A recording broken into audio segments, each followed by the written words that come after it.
quite good. There's a lot of good parts in it.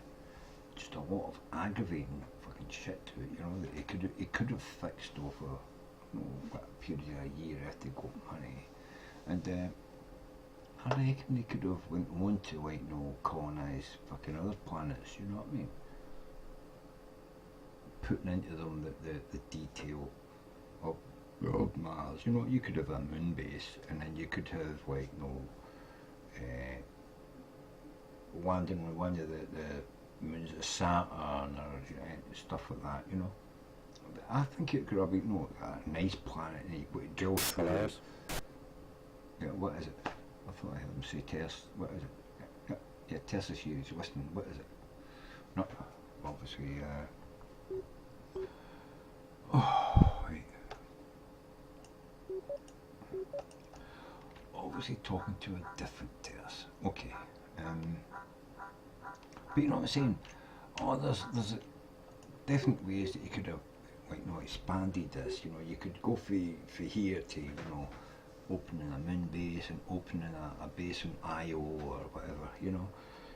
When, you know, the moons of Saturn and stuff, you know, exploring the rest of the solar system and stuff. That could have been good, you know. It really missed a, you know, a possibility here, you know. I'd love to see, like, you know, a sequence of games that explores our known solar system. Because, I mean, yeah, it's all very well having these, you know, space stuff where, you know, you're going to go into, you know, you can make anything up because nobody knows what's out there. But actually building a game around the solid foundations of physics and science as we know it today, to do with our solar system, and going out there. I mean, Kerbal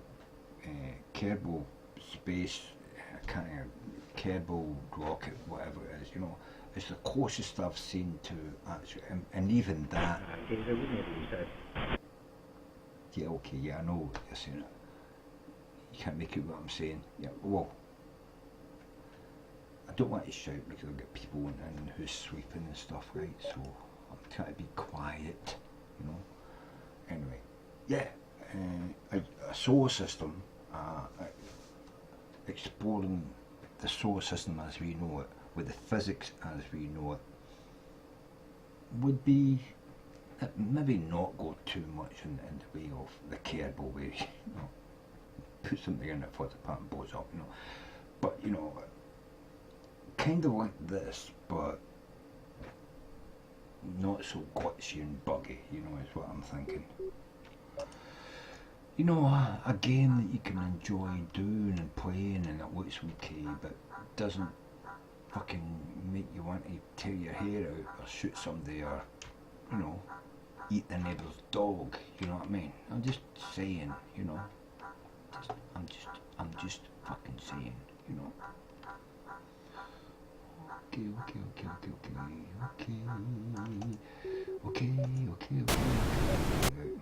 Fuck you. Don't be fucking, no, what do you call it? That thing, you know. Judging me. Don't be judging me, right? Don't be thinging me.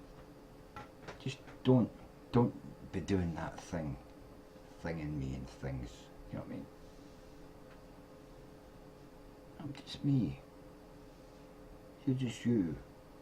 So don't be thinging things. Don't be thinging me or people. No right. It's no right to thing people. It just isn't. I'm sorry. It just isn't.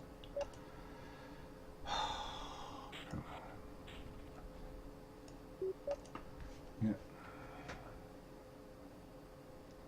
Level 10 biology. There you go. Told you I was a professor. Professor Tersse. Biologist.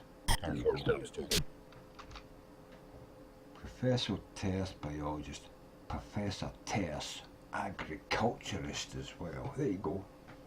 So I've got an agriculture and a biology degree that's as good as, what's that? Yeah, okay. and it's as good as, what do you call him? Rand Paul. As good as Rand Paul's fucking biology degree, innit? Yeah, I think this is as good as Rand Paul's biology degree. I worked hard for this degree. Don't know how fucking hard Rand Paul worked for the degree he's not got. You know what I mean? Sorry, nice station. You know, Rand Paul keeps saying to people, I've got a biology degree, and then he doesn't actually have a biology degree. There you go.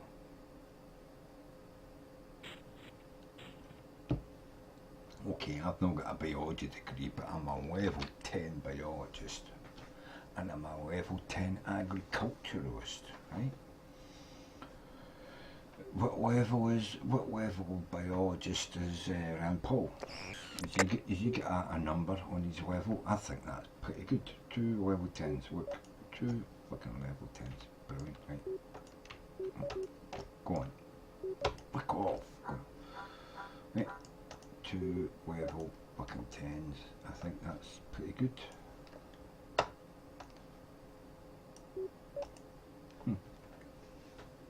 And at least I've got proof that I'm a level 10 biologist.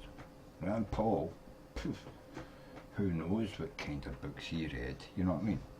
I mean, he probably doesn't even believe in evolution. How can you be a biologist if you don't believe in evolution? You know what I mean? How can you believe, or how can you know anything about life when you don't believe in how life got here? So very well to be reading 2,000-year-old books that say that some magic man took some mud and scrunched it together and breathed on it and made life. But I'm just thinking, well, if that's how life is made, how come when I scrunch mud together and breathe on it, nothing happens? You know what I mean? I mean, am I not made in God's image? Apparently not. I can't breathe life into mud, but God can, so I'm not like God, am I? Yeah. Yeah. See, this is the thing.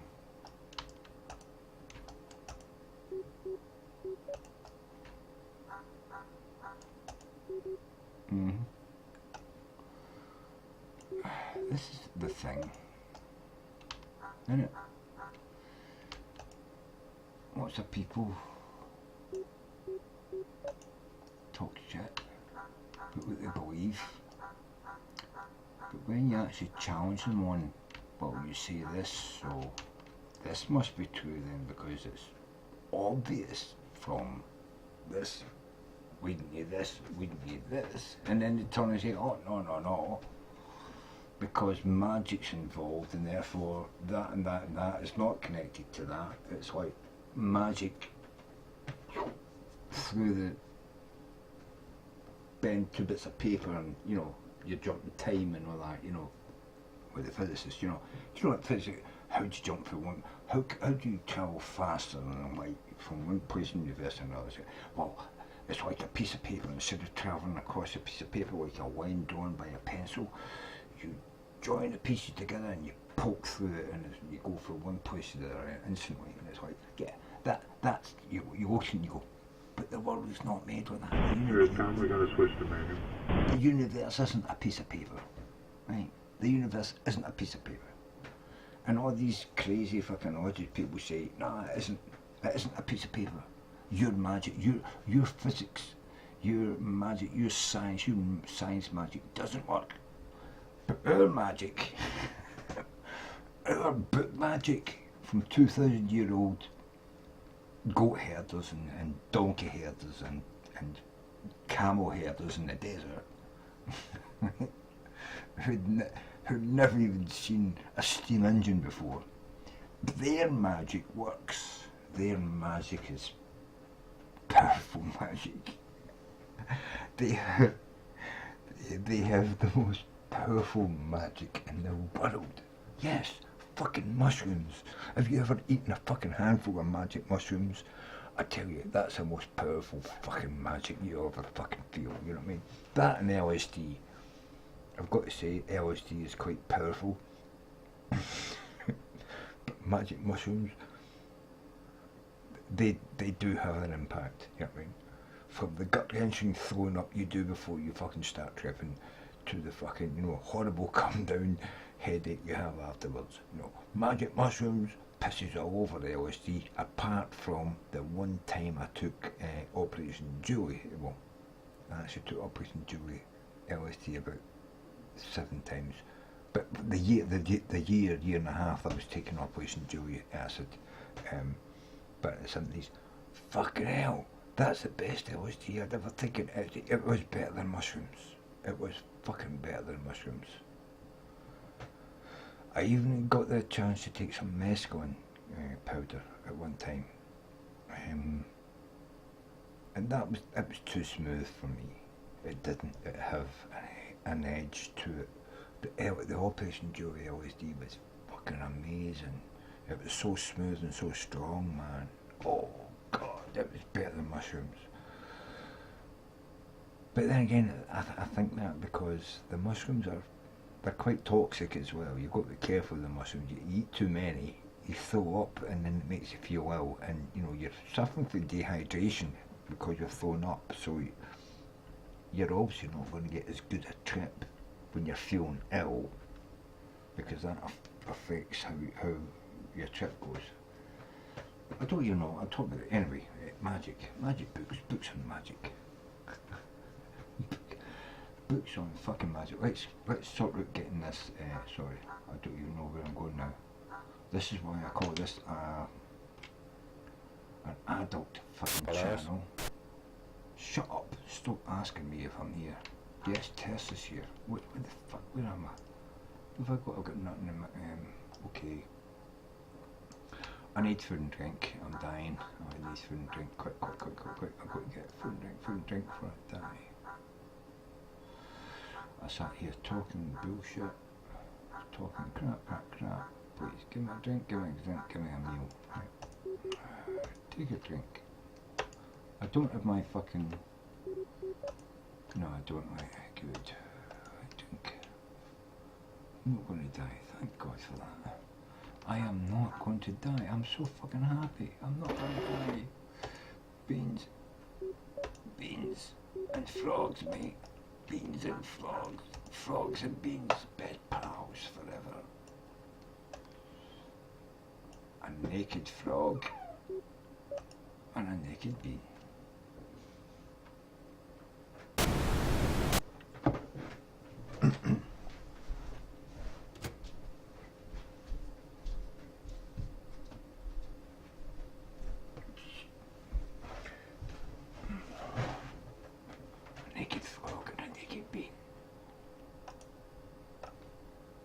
That's what you don't want to have in your bedroom.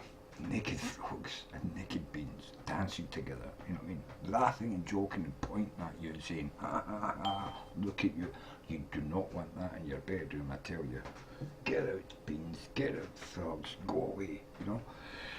Otherwise, you'll find yourself in a dream world where Alice falls out the looking glass, drunk, throws up on your carpet and then disappears, leaving behind some, you know, big, gigantic, kind of wormy thing that turns into butterflies later, supposedly, sitting there farting and eating all your food, drinking all your drink, wondering, you know, where all your pot is, you know, it finds all your secret stashes and smokes it all up, you know, and then, you know, pisses off the neighbours, and then disappears without a by your leave, you know.